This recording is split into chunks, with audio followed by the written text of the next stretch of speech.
देखो बच्चों, आज हम सीखेंगे पावर नोटेशन।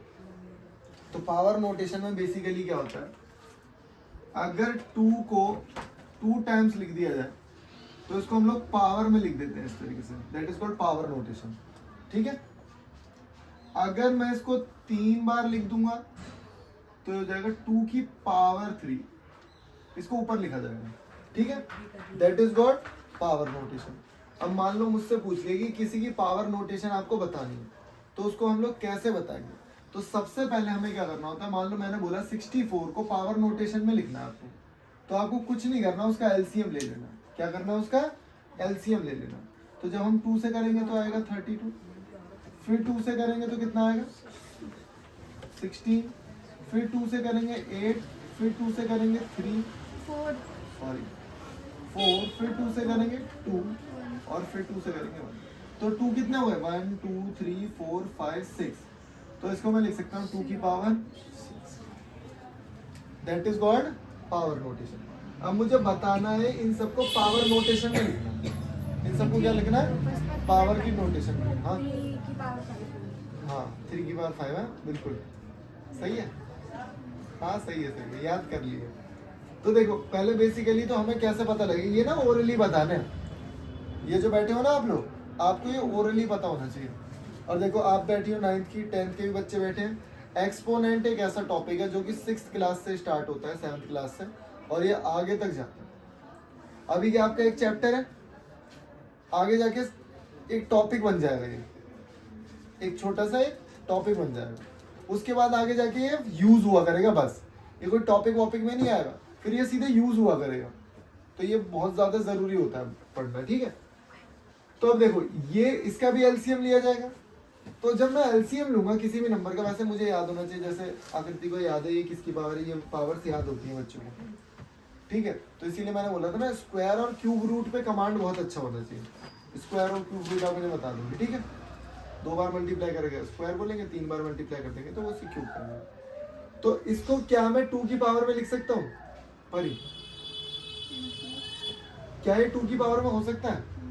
क्यों? पीछे 3 आ रहा है, क्योंकि ऑड नंबर है। बहुत बढ़िया, तो इसका मतलब ये 2 की पावर में तो नहीं है, हो सकता है 3 की पावर में हो सकता है 3 की पावर में हो।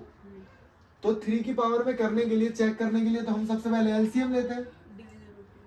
डिविजिबिलिटी रूल भी हमें पता होना चाहिए। 3, तो मैंने देखा 3 की पावर आया 81, फिर 3 27, फिर 3 9, फिर 3 3, फिर 3 1। तो जैसे इसको याद था कि ये 3 की पावर 5 है, तो आपको भी ये पता होना चाहिए। 3 की पावर 6 तक बोला था ना मैंने याद करने के लिए, मेरे नीचे 3 की पावर 6 है। हाँ मैंने बोल रखा है आपको कि पावर्स कम से कम आपको 2 की पावर 10 तक याद होनी चाहिए हर एक बच्चे को। अभी एक एक्सपेरिमेंट का लेक्चर दिखाऊंगा, वो आपको सीखना है। ठीक है, तो ये पावर जहां तक मैंने बोली है वहां तक याद ही रखनी पड़ेगी। ठीक है, तो जैसे आपको पता लग जाएगा ये 2 की पावर कितनी है, 2 की पावर कितनी है, 1 2 3 4 16, तो 2 की पावर 4। ठीक है, अब मुझे यहाँ चेक करना है। अब ये पता मुझे क्या दिख रहा है, क्या है पता, 9 का क्यूब। इसका मतलब मैं लिख सकता हूँ 9 इंटू 9 इंटू 9। हाँ बोलो बोलो, 9 का क्यूब, 9 का क्यूब हो जाएगा। लेकिन और कुछ भी बोल रहे हो आप? हाँ बोलो, 3 की पावर 6 यही लिखा जाएगा। इसको भी मैं ब्रेक कर सकता हूँ, 9 को भी ब्रेक कर सकता हूँ। 9 क्या होता है, 3 का स्क्वायर, 3 का स्क्वायर है, 3 इंटू 3।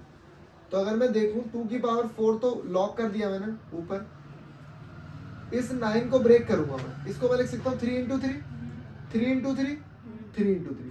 तो ये हो जाएगा हमारे पास 3 इंटू 3, 3 इंटू 3 और 3 इंटू 3। तो कितने हुए, 1 2 3 4 5 6। तो ये आंसर आ गया 2 की पावर 4 और 3 की पावर 6। अभी आपको याद हो जाएंगे थोड़े दिनों बाद, आपको ना बिल्कुल आप झड़पड़ ये बता रहा जैसे 3 की पावर 6 आप बता दोगे, जैसे आकृति ने बता दिया 2 की पावर 5, 3 की पावर 5। बिल्कुल, ये क्या है, 25 का स्क्वायर, 25 का स्क्वायर। तो मतलब 25 इंटू 25, और ये 5 का स्क्वायर, और ये क्या है 5 इंटू 5, 5 इंटू 5। तो इसको लिखूंगा 5 5 5 5, 5 की पावर तो 5 की पावर। अब ये है अच्छा क्वेश्चन, ये कैसे करूं? 11 होगा भैया। अब मुझे ये बताना, हाँ बहुत बढ़िया, बहुत अच्छा। सबसे पहले मैंने चेक किया 2 से हो रहा है, नहीं हो रहा। 2 से सबको पता है, विराट 2 से पता है, नहीं हो रहा भाई।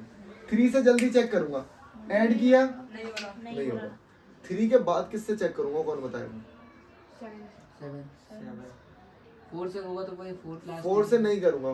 4 से तो क्यों नहीं करूंगा? 2 से नहीं होगा, 2 4 से से नहीं होगा। हम सिर्फ प्राइम नंबर से करते हैं, रुको 6 से भी नहीं करेंगे, हम सिर्फ प्राइम नंबर से करते हैं बेटा, इस बात को याद रख लो। इसीलिए इसको क्या कहते हैं? Prime factorisation. हमेशा प्राइम नंबर से करना होता है। तो मैंने 2 से किया, फिर 3 से किया, फिर मैं 5 से तो हो ही नहीं। 5 से होगा भी। 7 से आपने जल्दी से चेक कर लिया, नहीं हो रहा। 11 से हो जाएगा। 11 से हो रहा है, 11 से हो रहा है। और 11 से आदर्श बताएगा। 11 से कैसे पता लगा आदर्श आपको? डिवाइड करते हैं हम। अच्छा बहुत बढ़िया। भाई साहब आप बताओ 11 की डिविजिबिलिटी। भाई वैसे तो 11 डिविजिबिलिटी पता है, बता। ऑड प्लेसेस और इवन प्लेसेस हाँ को सम करना। देखो इधर, तो यहाँ पे हमें एक छोड़ के एक को प्लस करना है, तो यहाँ पे कितना है? 8 आ रहा है, और जो बाकी बचे हुए हैं उनको भी 8 आ रहा है, 8 तो माइनस 8 माइनस 8 0, तो वो हो गया 11 की डिविजिबिलिटी। ठीक है, अब मैंने आपको बताया 11 की डिविजिबिलिटी। सबको एक एक क्वेश्चन, मतलब एक एक चीज कंसेप्ट क्लियर होना चाहिए। किसी को डिविजिबिलिटी नहीं आती, यादों को 7 की नहीं आती, करा दूंगा, 7 की करा दूंगा। पहले 11 की याद करनी है। मैंने देखा ऑड प्लेसेस पे, दो आदर्श ने बताया बहुत शानदार, ऑड प्लेसेस के नंबर को ऐड किया, कितना आया? 8। और जो इवन प्लेसेस थे उनको ऐड किया तो 8 है। ठीक है, अब ऑड नंबर नहीं है, प्लेसेस है। प्लेसेस का मतलब पहला प्लेस, तीसरा प्लेस, 5वां प्लेस, 7वां प्लेस। ठीक है ना, और बाकी जो मैंने देखा ये तो हो रहा है, इसका मतलब 11 से डिवाइड होगा, कितना आया बताओ? 1 3 3 1। वाह वाह, अब तो मुझे 11 में क्यों है, क्या बात है। अब देखो ना, अगर मैं 1 3 3 1 लिख रहा हूँ, तो इसको और इसको ऐड करके और इसको ऐड करके सेम ही आ रहा, तो इसका मतलब फिर 11 से जाएगा, तो 1 2 1, फिर 11 से 11 की पावर 4। तो 11 की पावर 4। ब्रैकेट में लिखते भी 4 वाओ, मोटा होल पावर। अरे आकृति तो इंटेलिजेंट पत्ते गिनती। ठीक है, अब ना स्क्वायर ट्रिक्स मैंने बताया ना, आप लोग भूल गए शायद। स्क्वायर ट्रिक्स याद करनी है, तुमने तो पढ़ी हुई है स्क्वायर ट्रिक्स, याद कर लो। जब 7th क्लास के बच्चे कर रहे हैं तो 8th क्लास वाले को बहुत अच्छे से याद होनी चाहिए। तो आपको ये पता होना चाहिए किसकी पावर क्या है। ये नहीं पता ना आपको? नहीं पता किसी को? मैं बता रहा हूँ, कोई मुझे बस ये बता दे 49 का स्क्वायर क्या होता है? 49 का स्क्वायर।